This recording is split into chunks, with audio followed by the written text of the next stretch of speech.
പാഠം 1019. ഭാര്യയും ശത്രുവായാൽ.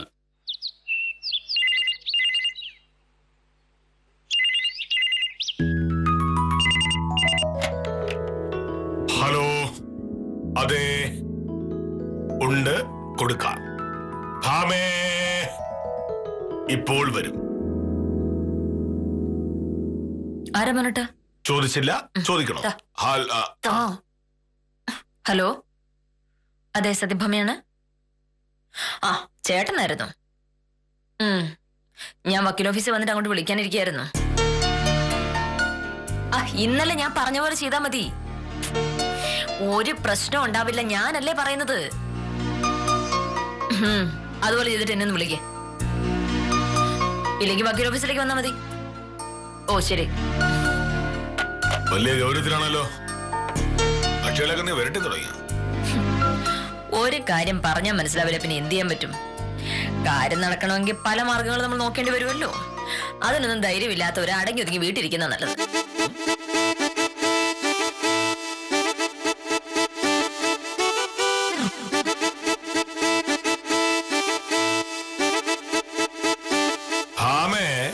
നീ ഒരു വക്കീലല്ലേ?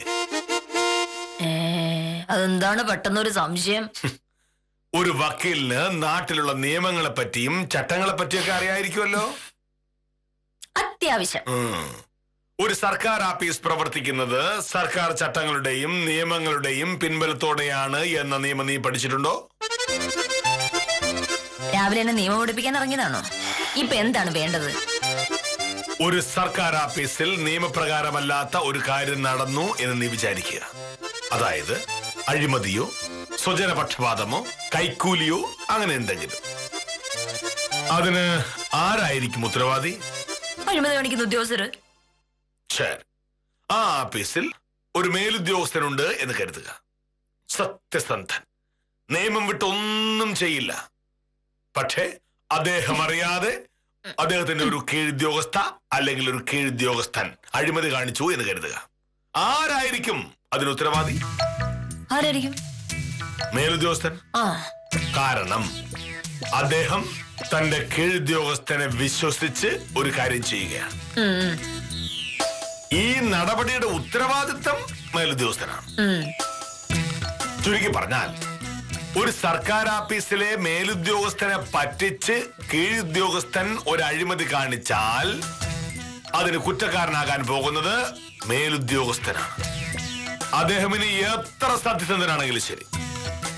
ഇതൊക്കെ ഇപ്പൊ എന്നോട് പറയേണ്ട കാര്യം എന്താണ്? ചില സ്ത്രീകൾ ഭയങ്കര അത്യാഗ്രഹികളായിരിക്കും എന്ന് നീ കേട്ടിട്ടുണ്ടോ? സ്ത്രീകൾ മാത്രമല്ല, ചില പുരുഷന്മാരും അങ്ങനെ തന്നെയാണ്. അത്യാഗ്രഹികളായ സ്ത്രീകൾ അവരവരുടെ കാര്യങ്ങൾ സാധിക്കാനായി ചില കുറുക്കുവഴികൾ കണ്ടെത്തും. ഒടുവിൽ അത് ബാധിക്കുന്നത് അവരുടെ ഭർത്താവിനെ തന്നെ ആയിരിക്കും. എന്നോട് എന്തെങ്കിലും പറയാനുണ്ടെങ്കിൽ എന്നോട് പറയണം. അല്ലാതെ അവിടെ ഇവിടെ തൊടാതെ ഓരോന്ന് എന്നോട് പറഞ്ഞുകൊണ്ടിരുന്നിട്ടുണ്ടെങ്കിൽ അത് മനസ്സിലാക്കാനുള്ള കഴിവൊന്നും എനിക്കില്ല. നമ്മൾ ഓരോ കാര്യം ചെയ്യുമ്പോഴും അതിന്റെ ഭവിഷ്യത്തിനെ പറ്റി നല്ലവണ്ണം മനസ്സിലാക്കി വേണം ചെയ്യാനെന്ന് നിനക്കറിയാമല്ലോ. ഇത് എന്തിന്റെ കേടാണ് രാവിലെ? പ്രത്യേകിച്ച് ജോലിയൊന്നും ഇല്ലാത്തോണ്ടാണെങ്കിലേ പോയിരുന്ന് പത്രം വായിക്കും. ഇല്ലെങ്കിൽ പോയി കുളിച്ചിട്ട് വാ, എന്നിട്ട് ഈ ഷർട്ട് മുണ്ട് മാറി വാ. ഞാൻ അപ്പോഴേക്കും കഴിക്കാൻ എന്തെങ്കിലും എടുത്തു വെക്കാം. വിശപ്പ് മാറുമ്പോ ചിലപ്പോ ഇതങ്ങ് ശരിയാവും.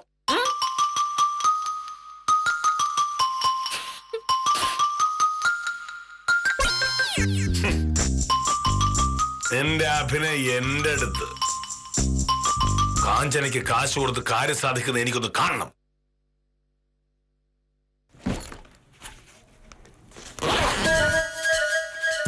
അപ്പൊ നീ സമ്മതിച്ചു? എന്ത്? നീ വളഞ്ഞ വഴികളിലൂടെ കാര്യം സാധിക്കുന്ന ഒരാളാണ്. മോഹനേട്ടൻ ഇപ്പൊ എന്താ വേണ്ടത്? ആമേ, നമ്മുടെ നാട്ടിലെ വക്കീലന്മാർ പൊതുവേ ഇങ്ങനെ വളഞ്ഞ വഴികൾ സ്വീകരിക്കുന്നവരാണ്. നീയും അങ്ങനെ ആയി പോകാതിരിക്കാനാണ് ഞാൻ ഇങ്ങനെ എപ്പോഴും ഉപദേശിച്ചുകൊണ്ടേയിരിക്കുന്നത്. മോഹനേട്ടൻ പറയുന്ന പോലെ നേരെ വാ നേരെ പോന്ന് പറഞ്ഞാലൊന്നും ഇവിടെ കാര്യങ്ങളൊന്നും നടക്കില്ല. നമ്മൾ ഒരു ലക്ഷ്യം മനസ്സിൽ കാണുന്നു. നേരായ വഴിയിലൂടെ ആ ലക്ഷ്യത്തിലെത്താൻ നമുക്ക് പറ്റില്ല എന്ന് ബോധ്യമായിട്ടുണ്ടെങ്കിൽ അല്പം വളഞ്ഞ വഴിക്ക് നമുക്ക് ഉപയോഗിക്കാം. ലക്ഷ്യം മാർഗത്തെ സാധൂകരിക്കും എന്നും ഭഗവാൻ പറഞ്ഞിട്ടുണ്ട്. മോഹനേട്ടനാണെങ്കിൽ ഭഗവാന്റെ പേര് തന്നെയല്ലേ. ലക്ഷ്യം മാർഗത്തെ സാധൂകരിക്കില്ലെന്നും മാർഗവുമെന്ന് ഗാന്ധിജി പറഞ്ഞിട്ടുണ്ട്. ഞാൻ ഒരു ഗാന്ധിയനാണ്. ശരി, അപ്പോ മോഹനേട്ടൻ അങ്ങനെ തന്നെ ചെയ്തോളൂ. പക്ഷേ എനിക്ക് ആ സിദ്ധാന്തത്തിൽ വലിയ വിശ്വാസമില്ല. അതുകൊണ്ട് ചിലപ്പോ ചില വളഞ്ഞ വഴികൾ ഞാൻ ഉപയോഗിച്ചതായിരിക്കാം. നീ കെ മോഹനകൃഷ്ണൻ സാറിന്റെ ഭാര്യയാണ്. അതുകൊണ്ട് എന്റെ ഭാര്യ എന്നെ പോലെ തന്നെ പെരുമാറണമെന്ന് എനിക്ക് നിർബന്ധമുണ്ട്.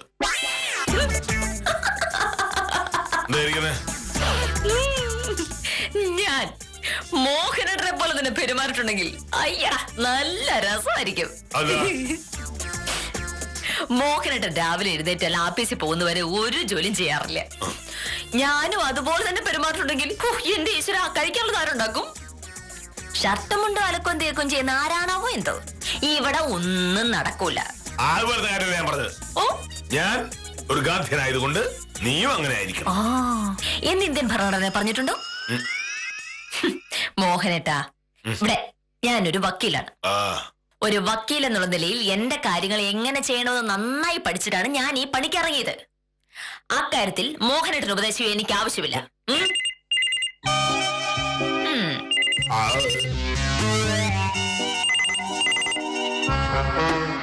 ഹലോ, വിദ്യ, ഞാൻ നിന്നെ അങ്ങോട്ട് വിളിക്കാതിരിക്കായിരുന്നു. വിളിച്ചാ? എന്നെ വിളിച്ചു കുറച്ചു മുന്നേ. അങ്ങേർക്കത് കാര്യം പറഞ്ഞ മനസ്സിലാവാത്ത എന്താ? ഇന്നലെ ഞാനെല്ലാം വിശദമായിട്ട് പറഞ്ഞു കൊടുത്ത വിദ്യ, ഇന്നതാ പിന്നെ സംശയം. ഇവിടെയാണെങ്കിൽ മോഹനേട്ടുണ്ടെന്ന്. ഇക്കാര്യം മോഹനേട്ട് അറിഞ്ഞാലുള്ള അവസ്ഥ അറിയാലോ. ഒന്നുമില്ല, കാഞ്ചന വിചാരിച്ച് നടത്താവുന്ന കാര്യമേ ഉള്ളൂ. അത് നോർത്ത് വിഷമിക്കണ്ട. കാഞ്ചനെ വീഴ്ത്താനുള്ള വഴി ഞാൻ പറഞ്ഞല്ലോ. കാശ് കിട്ടിയ എന്താ, കാഞ്ചനയ്ക്ക് കഴിക്കൂ. ഇന്ന് തന്നെ കാശ് കൊണ്ട് കൊടുക്കണമെന്ന് ഞാൻ പറഞ്ഞിട്ടുണ്ട്. ഇനിയല്ല അങ്ങേരുടെ സാമർത്ഥ്യം പോലെ ഇരിക്കും. ഉത്തം വിളിക്കുന്നു വിദ്യ, ഞാൻ നിന്നെ കുറച്ച് കഴിഞ്ഞ് അങ്ങോട്ട് വിളിക്കാം.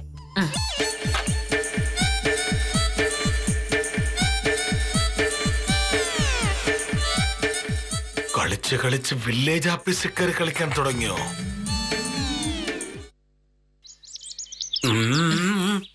അയ്യോ, നമസ്കാരം. നമസ്കാരം. പിന്നെ ഗോവിന്ദൻകുട്ടിയുടെ കേസിന്റെ കാര്യം പറയാനാണ് വന്നതേ. അതെങ്ങനെയെങ്കിലും ഒത്തുതീർപ്പാക്കണമെന്നാണ് അവൻ ഇപ്പൊ പറയുന്നത്. ഇനിയിപ്പോ എന്താണ് ചെയ്യേണ്ടത്? കേസ് കൊണ്ടുവന്നപ്പോഴേ ഞാൻ പറഞ്ഞതാണ് എങ്ങനെയെങ്കിലും ഏലീസുമായിട്ട് ഒന്ന് സംസാരിച്ച് ധാരണയിലെത്താൻ. അപ്പൊ ഗോവിന്ദൻകുട്ടി പറഞ്ഞു, ഒരു ഒത്തുതീർപ്പിന് ഞാൻ തയ്യാറല്ല, ഏലിയാസിനെ കോടതി കയറ്റി ഞാൻ അടങ്ങൂന്ന്. ഇപ്പൊ എന്ത് പറ്റി? ആവേശമൊക്കെ പോയാ?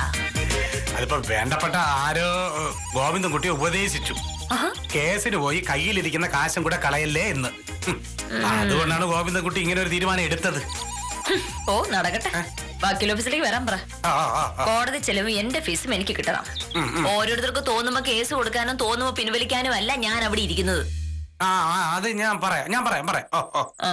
നമസ്കാരമുണ്ട് സാർ, കണ്ടില്ല ഞാൻ. നമസ്കാരം. നമ്മുടെ ഗോവിന്ദൻകുട്ടിയുടെ കേസിന്റെ കാര്യം പറയായിരുന്നേ വക്കീലുമായിട്ട്. കേസ് പിൻവലിക്കാനാണ് അവന്റെ പരിപാടി. ഒരു കേസൂടെ പോയി.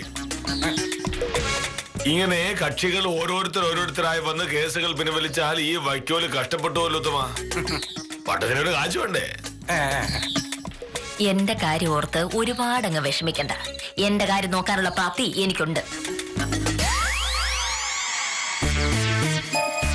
അവളാ പറഞ്ഞിട്ട് പോയ വാചകം ഉത്തമൻ ശ്രദ്ധിച്ചോ? എന്താണ് സാറേ പറഞ്ഞത്? എന്റെ കാര്യങ്ങൾ നോക്കാനുള്ള പ്രാപ്തി എനിക്കുണ്ട് എന്ന് പറഞ്ഞത് അവളർത്ഥം വെച്ച് പറഞ്ഞതാ. എന്തർത്ഥം സാറേ? ഞാൻ സത്യസന്ധനായ കൈക്കൂലി വില്ലേജ് ഓഫീസറാണ് എന്നുള്ള കാര്യം ഇവിടെ എല്ലാവർക്കും അറിയാവുന്നതാണ്. എന്റെ ഓഫീസിലുള്ളവരും അങ്ങനെ തന്നെ ആയിരിക്കണമെന്ന് എനിക്ക് നിർബന്ധമുണ്ട്. ഞാൻ അറിയാതെ പലരും കാഞ്ചനയും ശിശുപാലിനെയും സ്വയംപ്രഭയും സ്വാധീനിച്ച് ഓരോ കാര്യങ്ങൾ സാധിക്കാൻ നോക്കാറുണ്ട്. പക്ഷേ ഞാൻ കണ്ടുപിടിക്കും എന്ന് പേടികൊണ്ട് അവരാരും അതിന് അതാണ്. പക്ഷേ ഇപ്പോ എന്റെ ഓഫീസിലുള്ളവരെ സ്വാധീനിക്കാനായി എന്റെ ഭാര്യ തന്നെ രംഗത്തിറങ്ങിയിരിക്കുകയാണ്. ഭാമയുടെ ഏതോ കക്ഷിക്ക് വേണ്ടി കാഞ്ചനയ്ക്ക് കൈക്കൂലി കൊടുത്ത് കാര്യം സാധിക്കാനാണ് പരിപാടി. അയ്യോ അങ്ങനെ സംഭവിച്ചു. ഉത്തമ, ആളെ എനിക്ക് മനസ്സിലായി. ടൗണിൽ കച്ചവടം നടത്തുന്ന പ്രഭാകരന്റെ ഒരു ആവശ്യവുമായി ഇന്നലെ കാഞ്ചന എന്നെ വന്ന് കണ്ടിരുന്നു.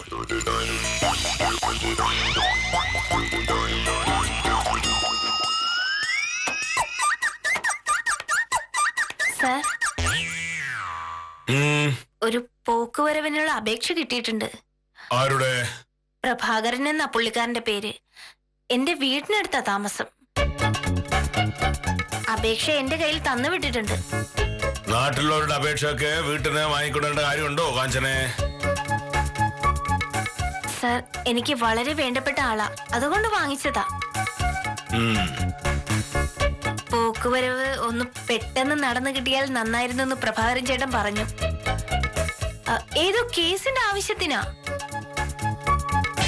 അത്യാവശ്യമായ സ്ഥലം പോക്കുവരവ് ചെയ്യാൻ വക്കീൽ പറഞ്ഞു. വക്കീലന്മാർ പറയുന്ന അനുസരിച്ച് പോക്കുവരവ് ചെയ്യാനല്ലല്ലോ നമ്മളിവിടെ ഇരിക്കുന്നത്, ആണോ? സാർ, ഞാൻ രേഖകളെല്ലാം പരിശോധിച്ചു സാർ. ആധാരത്തിന്റെ അസലും പകർപ്പുണ്ട്, മുന്നാധാരത്തിന്റെ പകർപ്പുണ്ട്. കമ്പോളവില കാണിച്ചിട്ടുണ്ട് സാർ. തണ്ടപ്പേ രജിസ്റ്റർ നോക്കിയോ? നോക്കി സാർ.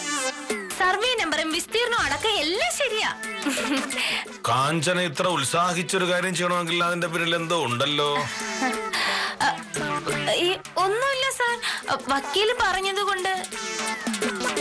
വക്കീലും കേസും ഒക്കെ നമ്മുടെ പ്രശ്നമല്ലല്ലോ. നമുക്കറിയേണ്ടത് രേഖകൾ ശരിയാണോന്നല്ലേ? ആണ് സാർ. ഞാൻ ഇങ്ങോട്ട് എടുത്തോണ്ട് വരാം. സാർ ഒന്നും കൂടെ പരിശോധിച്ചിട്ട് തീരുമാനിച്ചാൽ മതി.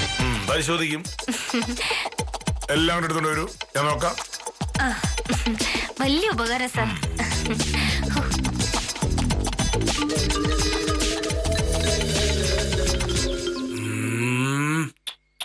ഭാമയുടെ ഒരു കക്ഷിയാണ് ഈ പ്രഭാകരൻ. പ്രഭാകരന്റെ പോക്കുവരവ് എത്രയും പെട്ടെന്ന് നടത്തി കൊടുത്താൽ കാഞ്ചനയ്ക്ക് കൈക്കൂലി കൊടുക്കാമെന്നാണ് ഭാമ പറഞ്ഞിരിക്കുന്നത്. ശരിയാണോ സാറേ? എന്റെ സ്വഭാവം എനിക്കറിയാം, ഭാമയ്ക്കും അറിയാം. ഇത്തരം കാര്യങ്ങൾ എന്റെ അടുത്തൊന്ന് പറഞ്ഞാൽ നടക്കില്ല എന്ന് ഭാമയ്ക്ക് ഉറപ്പാണ്. അതുകൊണ്ട് എന്റെ കൂടെ ജോലി ചെയ്യുന്നവരെ സ്വാധീനിച്ച് കൈക്കൂലി കൊടുത്ത് കാര്യം സാധിക്കുക.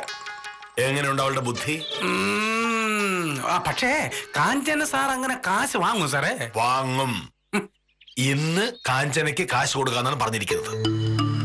നോക്കിക്കോ ഉത്തമ, ഈ കളി ഞാൻ ഇന്നുകൂടെ അവസാനിപ്പിക്കും. സത്യസന്ധനായ ഭർത്താവിനെ വഴിതെറ്റിക്കാൻ സ്വന്തം ഭാര്യ തന്നെ മെനക്കെട്ടറാന്ന് വെച്ചാല് ഭാവിക്കാൻ വെച്ചിട്ടുണ്ട്.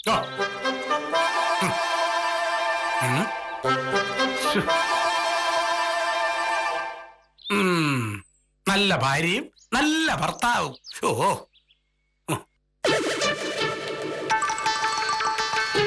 ശിശുബലൻ ചേട്ടാ, ആ പ്രഭാകരൻ ചേട്ടന്റെ പോക്കുവരവിന്റെ കാര്യം എന്തായെന്ന് അറിയാവോ?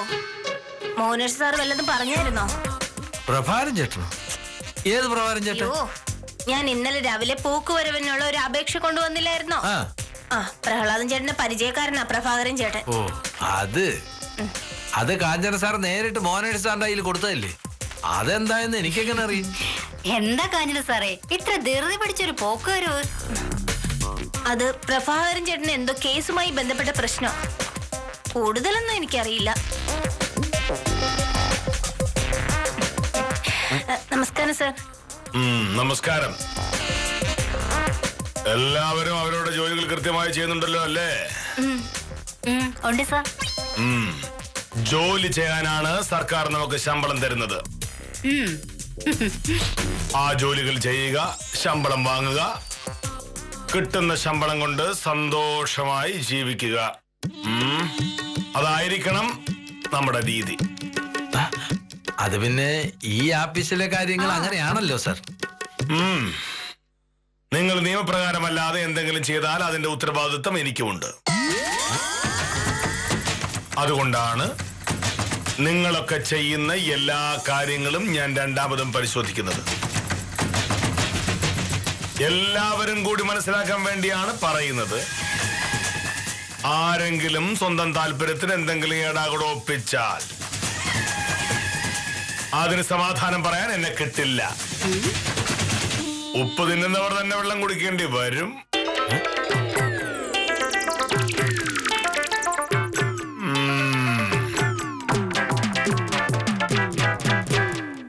ഇവിടെ ഇപ്പൊ ആരാ ഉപ്പ് തന്നത്? ആ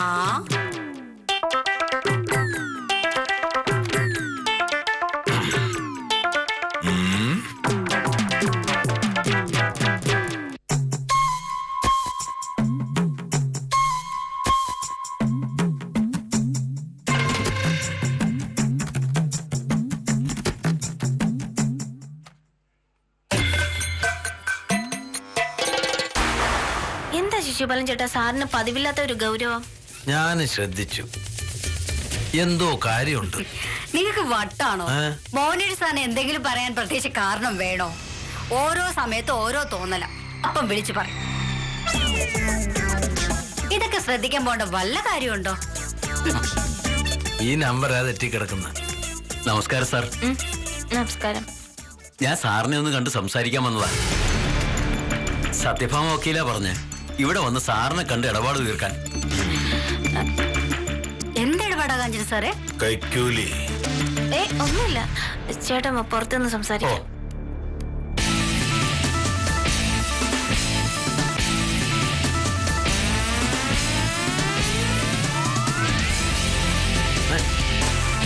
ആരാ പോയത്? എനിക്കറിയില്ല സാർ. ശിശുപാലൻ അറിയുമോ? എനിക്കും അറിയില്ല സാർ. പക്ഷെ എനിക്കറിയാം. ആരാ? അതാണ് പ്രഭാകരൻ. എന്റെ വില്ലേജ് ഓഫീസിൽ വന്ന് കൈക്കൂലി കൊടുക്കാനുള്ള ധൈര്യം പ്രഭാകരനുണ്ടെങ്കിൽ അതെനിക്കൊന്ന് കാണണം. ആഹാ. കാഞ്ചന സാറിനെ സഹായിച്ചേ പറ്റൂ. ദാ, ഇത് 2000 രൂപയുണ്ട്. എങ്ങനെയെങ്കിലും ഇത് ശരിയാക്കി തരണം. ഞാൻ വിചാരിച്ചാൽ മാത്രം നടക്കില്ല ചേട്ടാ. ഒടുവിൽ കാശ് വാങ്ങി ഞാൻ പറ്റിച്ചെന്ന് പറയരുത്. സാറും കൂടെ വിചാരിച്ചാലേ നടക്കൂന്ന് എനിക്കറിയാം. സാറിനോട് കാഞ്ചന സാർ തന്നെ പറഞ്ഞാ മതി. അതുകൊണ്ട് ഒരു കാര്യവുമില്ല.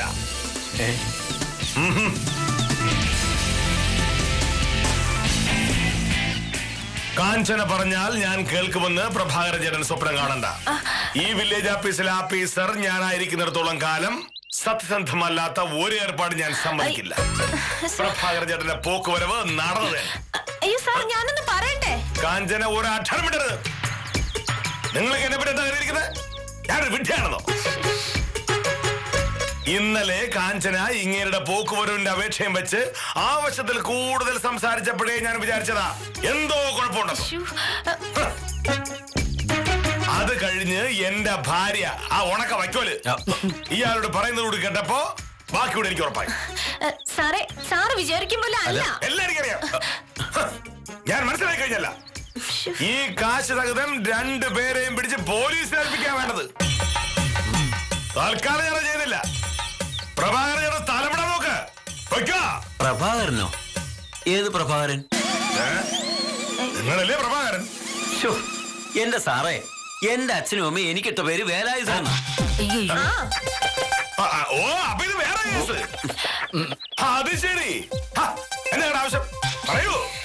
പോക്കുവരവോ കൈവശാവകാശ സർട്ടിഫിക്കറ്റോ? എനിക്കിതൊന്നും വേണ്ട. വേണ്ടതാ. പിന്നെ വന്നേ? ഞാൻ കാഞ്ചന സാറിനെ കണ്ട് ഈ പൈസ കൊടുക്കാൻ വേണ്ടി വന്നതാ. അതെന്തിനാ ചോദിച്ചത്? സത്യഭാമ പറഞ്ഞു വിട്ടല്ലേ നിങ്ങളെ? അതെ. വില്ലേജ് ഓഫീസിൽ വന്ന് വില്ലേജ് ഓഫീസിലെ ഉദ്യോഗസ്ഥയ്ക്ക് കാശ് കൊടുക്കുന്നത് എന്തിനാ നിങ്ങൾ? അത് പറയൂ. പറയൂ. അത് പറയൂ. സാറെന്തിനാ ആവശ്യമില്ലാത്ത കാര്യത്തിൽ ഇടപെടുന്നത്? ഞാൻ വില്ലേജ് ഓഫീസിലെ ജോലിക്കാരിയാണെന്നുള്ളത് സമ്മതിച്ചു. അതുകൊണ്ട് എന്നെ കാണാൻ ഇവിടെ ആരും വരാൻ പറ്റില്ലെന്നും ഞാൻ ആരുടെ കയ്യിൽ നിന്നും കാശ് വാങ്ങാൻ പാടില്ലെന്നും പറയാൻ സാർ ആരാ? ചേട്ടാ, ആ പൈസ ഇങ്ങനെ. ഞാൻ പ്രഹ്ലാദ ചേട്ടനോട് സംസാരിച്ചോളാം. എന്നെ വൈകിട്ട് വിളിക്കേ.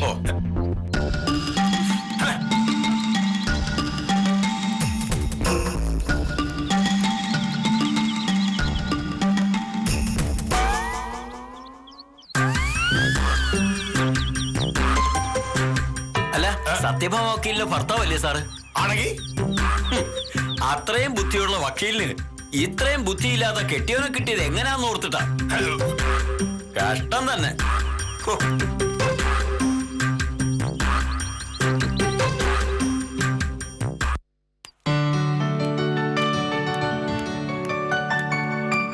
എന്താ കാഞ്ചന സാറേ പ്രശ്നം? അതാരാ വന്നത്? എന്റെ പ്രഭേ, അത് വേലായുധൻ ചേട്ടനാ. ഞങ്ങളുടെ തൊട്ടടുത്ത വീട്ടിൽ താമസിക്കുന്ന ആളാ. ഇയാളും പ്രഹ്ലാദൻ ചേട്ടന്റെ അനിയൻ പ്രസാദം തമ്മിൽ ഒരു വഴക്കുണ്ടായി. പ്രസാദ് കൊണ്ടുപോയി കേസ് കൊടുത്തു.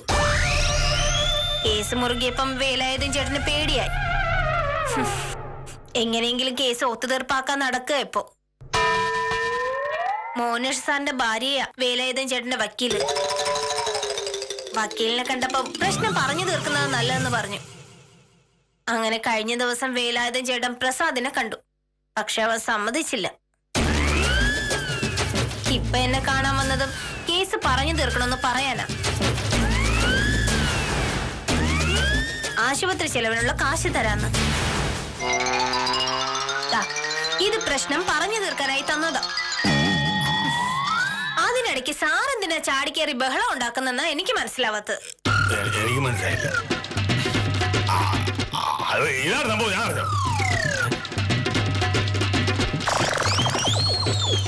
പിന്നെ എന്താണെന്നാ സാറ് വിചാരിച്ചത്? വേലായുധൻ ചേട്ടൻ എനിക്ക് കൈക്കൂലി തരാൻ വന്നതാണെന്നോ? കേട്ടോ ശിശുപാലൻ ചേട്ടാ, നമ്മളെയൊക്കെ ഉപദേശിക്കുന്ന കാര്യത്തിൽ സാറിന് എന്തൊരു മിടുക്ക. ആലോചിച്ച് ബുദ്ധി ഉപയോഗിച്ച് തീരുമാനം എടുക്കണമെന്നൊക്കെ പറയും. എന്നിട്ട് എന്തെങ്കിലും ഒരു പ്രശ്നം വരുമ്പോ സാർ എടുത്തു ചാടുകയും ചെയ്യും. ഇത്തരം ഇടപാടുകൾ വില്ലേജ് ഓഫീസിൽ ചേർത്താൻ ആരാ നിങ്ങൾക്ക് അധികാരം തന്നെ? ഞാൻ സമ്മതിച്ചില്ല. സർക്കാർ ഓഫീസ് സർക്കാർ കാര്യം മാത്രമേ പാടുള്ളൂ. അതിപ്പോ സാറ് എന്നോട് പറഞ്ഞിട്ട് ഒരു കാര്യവും ഇല്ല. വേലായുധൻ ചേട്ടനെ ഇങ്ങോട്ട് വിളിച്ചു വരുത്തിയതേ ഞാനല്ല. സാറിന്റെ സ്വന്തം ഭാര്യയെ അങ്ങേര് ഇങ്ങോട്ട് പറഞ്ഞു വിട്ടത്. അതെ, എന്തെങ്കിലും പറയാനുണ്ടെങ്കിൽ അത് വക്കീലിനോട് പോയി പറഞ്ഞാ മതി.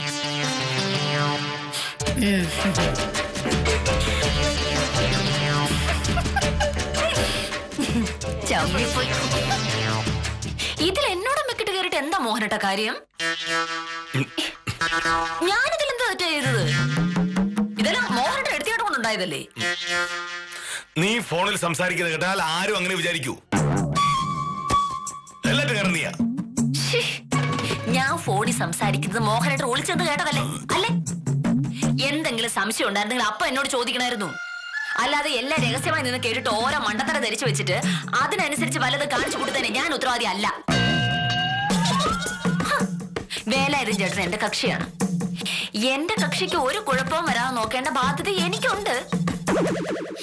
അത് വില്ലേജ് ഓഫീസിലെ കാര്യമാക്കിയത് മോഹനട്ടനല്ലേ? നീ എന്തൊക്കെ പറഞ്ഞാലും ശരി, എന്റെ മാനം ഒന്ന് പോയി. അതിന് ഉത്തരവാദി മോഹനേട്ടൻ തന്നെ.